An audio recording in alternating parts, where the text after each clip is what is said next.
Horton, Thank you, Mr. who's Chairman. the ranking member of the subcommittee. Thank you, Mr. Chairman, for holding today's hearing. As you know, the Domestic Policy Subcommittee has held 3 hearings on the foreclosure problem, and I appreciate the full committee's attention to this important issue.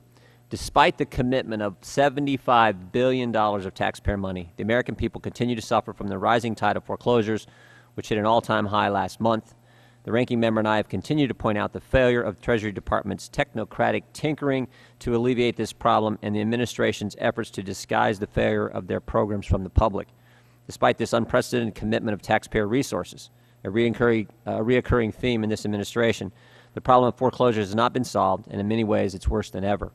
The ranking member and I have pointed out Treasury's efforts to move the goalposts in an attempt to avoid accountability for its failure by redefining success. First, Treasury told us that their goal was 3 to 4 million mortgage modifications. In fact, we just heard the President say that himself. That would, quote, help keep Americans in their homes in a way that is, quote, sustainable over the long term. Then last month, a Treasury official told the committee that the administration's goal was actually mere offers of temporary mortgage modifications. An offer of temporary modification doesn't provide anybody sustainable help, and it is actually hurting many homeowners by giving them false hope and encouraging them to devote hard-earned resources to mortgages that will ultimately end up defaulting anyway. As I've argued before, Mr. Chairman, delaying foreclosure does not help the many Americans who are fighting to keep their jobs or find new ones.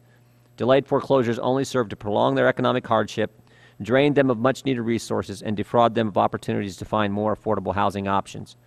The Obama administration is once again failing to live up to its promises of transparency and accountability.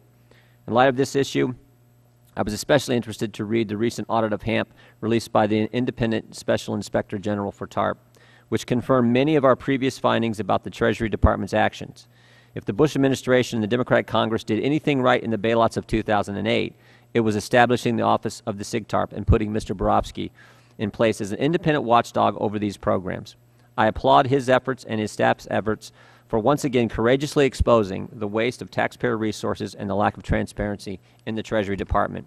As the SIGTARP explains in his audit, the foreclosure problem facing the country today is reflective of the larger economic and employment problems facing the American people. Without a job, it is almost impossible for any American to afford any mortgage payment. The American people deserve jobs and an economic recovery, which this administration continues to deny them through anti-growth, big government, interventionist economic policies. The only viable long-term solution is to keep more Americans in their homes and in their jobs, for that matter, is a broad-based economic recovery built on the foundation of free markets, fiscal responsibility, and limited government that has made our nation strong and prosperous for more than 200 years. Thank you again, Mr. Chairman, for calling this hearing, and I look forward to hearing from today's witnesses.